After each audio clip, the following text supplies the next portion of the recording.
everybody, it's Kenny K again with another slasher movie, this time from 1983, American Nightmare, which is a Canadian horror thriller giallo slasher movie.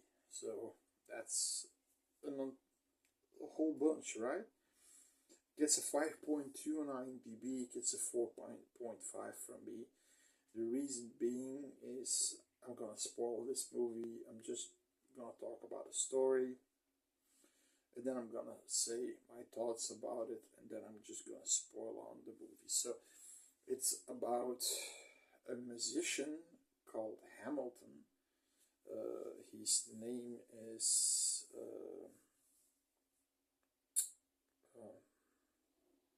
Mark. Sorry, Eric. Eric Hamilton, and this stripper slash hooker named Louise, hooker named Candy. That he's basically looking for his sister because he's rich. His dad is Hamilton Senior. He's very rich, and they're trying to find her sister. Mostly Eric. The dad seems not to want to find her again. She got she got pinned down by the drug trafficking. She's taking drugs. She become an addict. She became a prostitute to pay for her shit, and so forth and so forth. And that's how he basically, because he's trying to go through the channels. Where did she work? This and that. The first place she worked was at the strip and hooker joint, where Louise is working. Now the actor's name are Lawrence Day, never heard of him. That's Eric. Laura Stales, called Louise, never heard of him.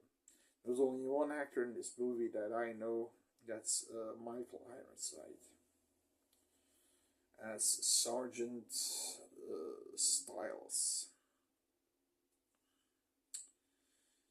And for the most part, no one. And eventually he has to find his way with Louise through all these channels. Of course, Louise and him get a little bit of a crush, a little bit of love connection, and they always get side blocked by him, her, him, her, him, her. Eventually they find the right person, and eventually they get to the right source that give them enough information.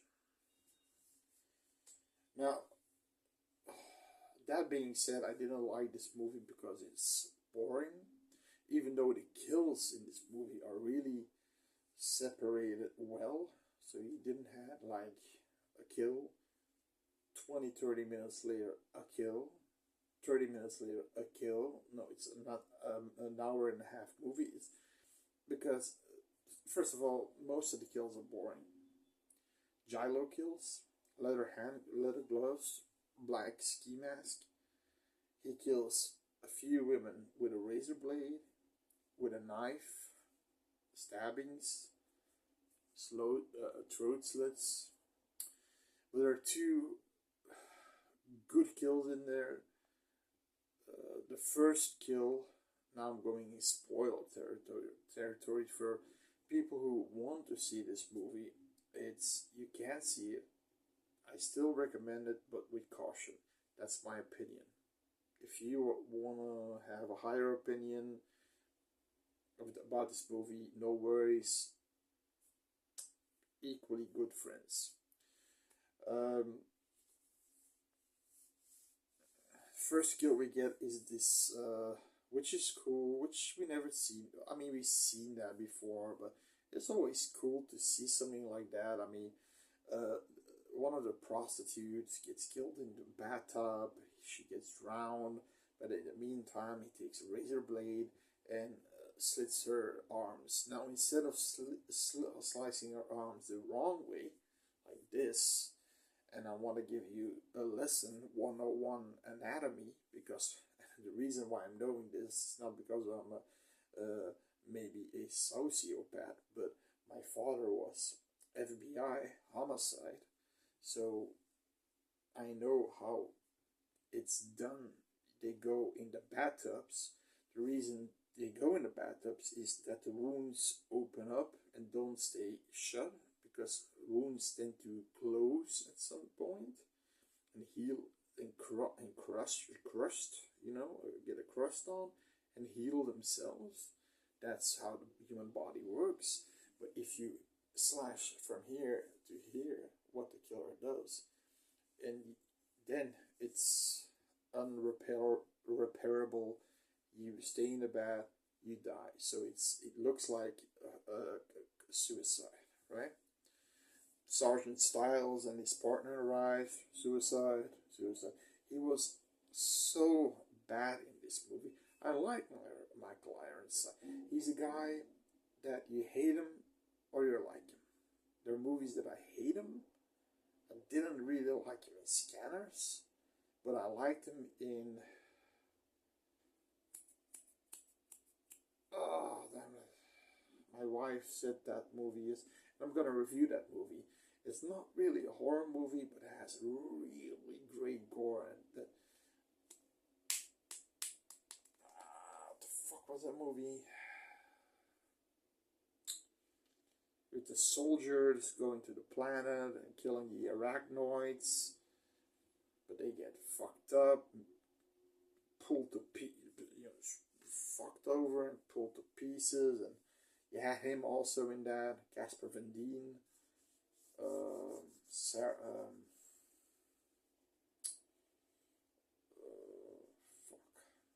yeah. In any case, I'm gonna review that movie. What name it is, I'll research again. I know it's on the tip of my tongue, but here in this movie he's really being sorry, Starship Troopers. But in this movie he's being doing it against his mom. You know, it's a money, it's a payday, right? Although it's an old movie, 1983, maybe you should think he doesn't have, although he did Scanners, where he probably got paid well for, but okay. So what happens is Eric, who's also a pianist, he's rich, he's been food, silver spoon fed all his life by Hamilton Sr. He's looking for his sister. So he goes to the strip bar, and Louise, Candy, you know, Louise says, listen, I want to help you. You seem like a right guy, and I want to help you find your sister. Now, at this point, there's a mugger outside, and you know, with a knife, and she's like, oh, and he's like, normally I would think he looks like the type of guy who says, here's my wallet, here's my Visa, MasterCard, here's my kids, and here's my wife if you want her too. No, he gives him on a grip and then kicks him in the face with his shoulders, and then hitting the nuts by his knee. I mean, he's pretty well trained in self-defense. So it just goes in the car, and Louise is like, whoa, that's probably the moment she wanted to fuck him. There's this, in her apartment complex where Louise lives, there's this guy, and if you've seen Stage Fright, the movie from 1986 or even 7, the slasher movie, about, they also have the title Aquarius or the title The Owl Killer. It's a killer with a giant owl mask. But you get, it's a Italian movie, but set with different kind of nationalities, and they all get killed in. It's a theater, but there's just a few a night rehearsal, but a maniac escaped, and they're killing. The kills are terrific. The practical effects are terrific. He kills with drills, with chainsaws, with knives, with with axes and so forth. He's in the movie as the theatrical killer who also wears an owl's mask, but he's in the movie there, and he gets killed by the real killer for the owl's mask. He plays here a transvestite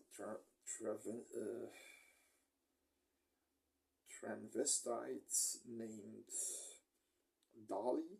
That's his hooker name, or whatever the stage name.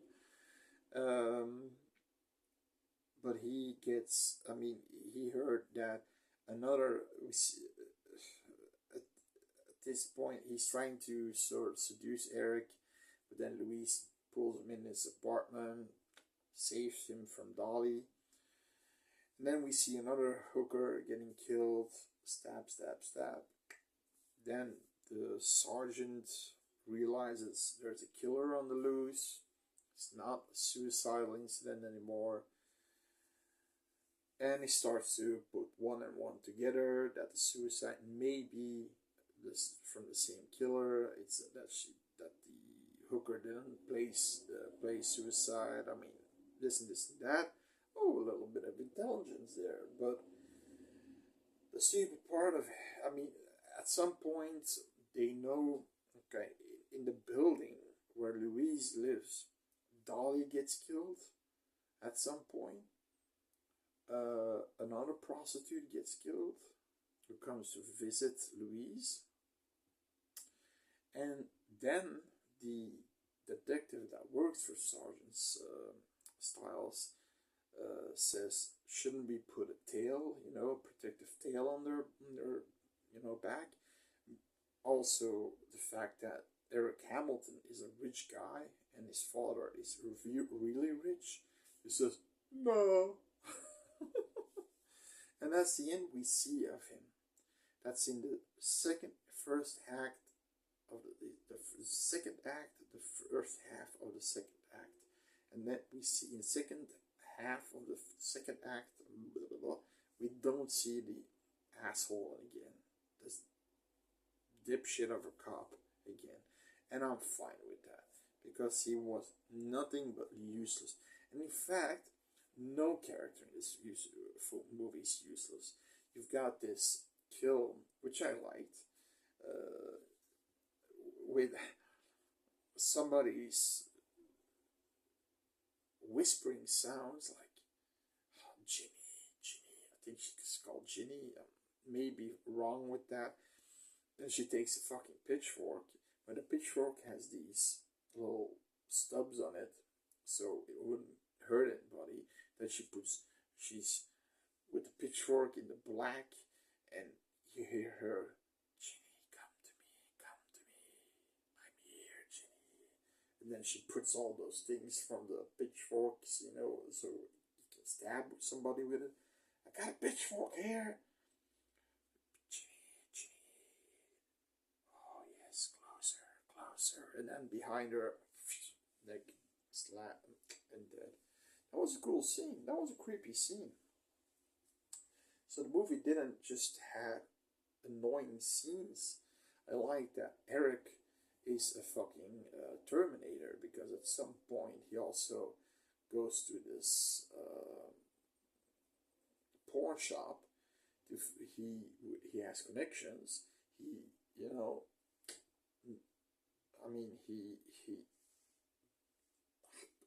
puts his arm in an arm lock, just puts him against the wall, says, where's my sister?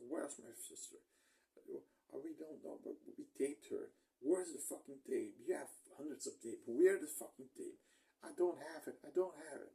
He says, the pimp her pimp, Fixer, has it. Fixer has it. Fixer is basically the pimp of all these hookers of that, strip joint. And eventually he let him go. He goes to Fixer. Fixer's being just, he just headlocks the guy, takes his gun out of his pocket, and clicks. Give me the tape. Which tape? The tape with my sister on it. Who are you? Eric Hamilton. My sister, Hamilton. I don't know. They didn't mention her name. I'm not sure. That's not real because it's sort of boring. It's kills are boring, and the Scooby Doo thing is boring. You have some good things like Eric being a fucking, superhero. Of course, he fucks Louise at some point. They get in love. It's just not a hookup. It's in love. She stops being a hooker, of course. And it's when he clicks the gun that he says, okay, you can get it there. I'll give you. And then the movie comes to Hamilton Sr., who's been nothing but no help. He visited them earlier on in the movie, but he didn't want to help. He just leave her be. She's a useless girl. She never learned. And eventually he wants to find her because he had a good bond with her. But then he finds a tape that Fixer gives him. He sees it, and he's like, and he goes back to his dad and says, Dad, sit down. I don't get orders from my son. Sit the fuck down. Ooh. Kid gets down. He says, look at this fucking tape. Look at it. Because in the where he's looking the tape at his hotel room where Louise is also, and we see just a guy undressing, right? And in front of his sister who's willing to fuck him. It's not like, ooh, no, she's, come here, baby. Apparently, this guy is his dad when he's younger, when he lost his mom. So he lost his wife, the mom of Eric and his sister. Apparently, he loved her and fucked her several times a week, a day, and she apparently didn't mind. She got some extra money. She got some drugs. And it's Hamilton Sr. who got her on drugs because she wanted it. But he had to fuck her. So he's gonna put those tapes towards the world so everybody can know that Hamilton Sr. is of Hamilton, company. Hamilton's company is fucking, it's a child molester and fucking his own daughter. Giving her drugs. And when Eric runs away, he says, I loved her. Yeah, right. Here, you love this too? Put in your ass. And then the killer is so, and that's what I didn't like. The killer, you only see him 2 times. So if you're a guy who likes, because it's a whodunit.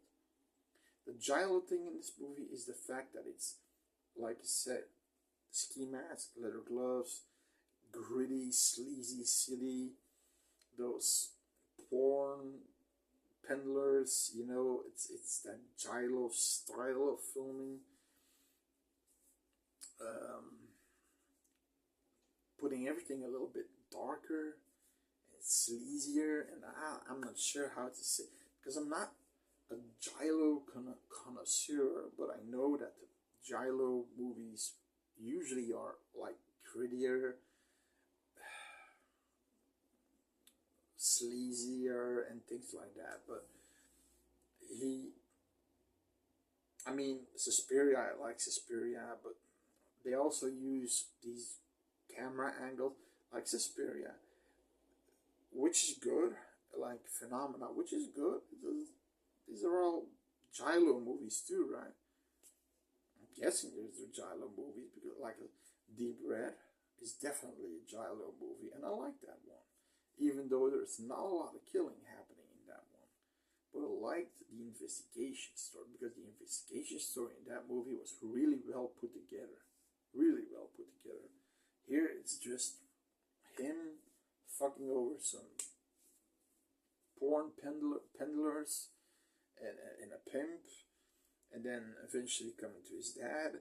Now the killer, we only see him in 2 scenes, I'll tell you. So Louise has a job starring in a telethon as a dancer, just a dancer. First time she arrives at this telethon, we see the killer and another guy saying this telethon's gonna be good. Hey, you worked in the striptease sector, right? Yes. Put out your tits. What? And she's, of course, angry, but she still wants to do it. Then you see the killer once with Hamilton, because he's the PA of Hamilton Sr. Eric arrives, he gets the fuck away. Then, when Louise goes to main rehearsal for the telethon, there's nobody there. We see the killer appear, and it's the PA. Fucking P-fucking-A. Who the fuck knew this guy? I saw him twice. I couldn't even recognize the guy. Jesus Christ. I don't care. Who the fuck are you? Yeah, he takes his knife. You remember this knife? And I'm guessing I know he followed her a few times, like trying to chase her. And I think he had that, maybe he had that knife in his hand. I couldn't really see, but remember this knife? Then you have a little cat and mouse. Eric arrives at the telethon. He sees his girlfriend on the top of the building with the killer running after her. He goes, he's not only strong and good in self-defense, he's also an athletic with a heart. I mean, he runs those stairs, climbs those stairs it's like he's a monkey. And then he confronts the killer, and the killer says, I need to kill the scum of the earth. Because he knew about the father's relationship with the daughter, and he wanted to sort of cleanse his father, so have an influence on him. And now that he's gone, he needs to cleanse them all the scum, all the prostitutes, basically. And of course, Eric is not going to allow him to hurt Louise. He charges at what I think is Louise, but of course Eric comes in between.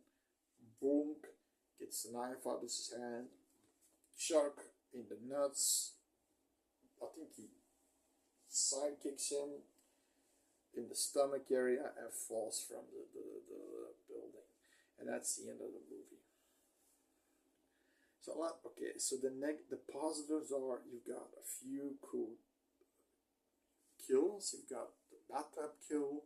You've got the kill in where it's completely dark with the stripper with the pitchfork, and his name really going like this. I like that. I liked how he basically Eric handles everybody with force. He doesn't seem like the type.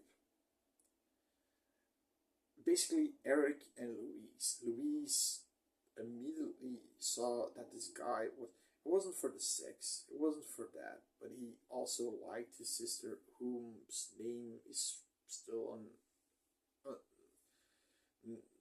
still a Jane Doe for me. Oh, plus they never find her sister, so I'm guessing she's somewhere dead in the gutter with a needle in her arm. I'm guessing somewhere else in a bordello. I'm not sure, but eventually they end to get together. He took her out of prostitution. That's nice. Eric and Louise, those are the two characters I cared about. The killer was uninteresting. I think the guy were fucking to pay, by the way. It's just, oh no, no, no. Senior blows his brains out, if I told that already. Yeah, after seeing the tape. Because he knows he's done. So yeah, that's about it. American Nightmare, 1983. Give it it's IMDb 5.2, but for me it gets a 4.5. Personal point, those points, by the way, they're personal pointing systems. You know, for me, I did give to you, but it's an opinion. So if you wanna subscribe for more, please, it's free. Have some horror fun. See you next time. Bye.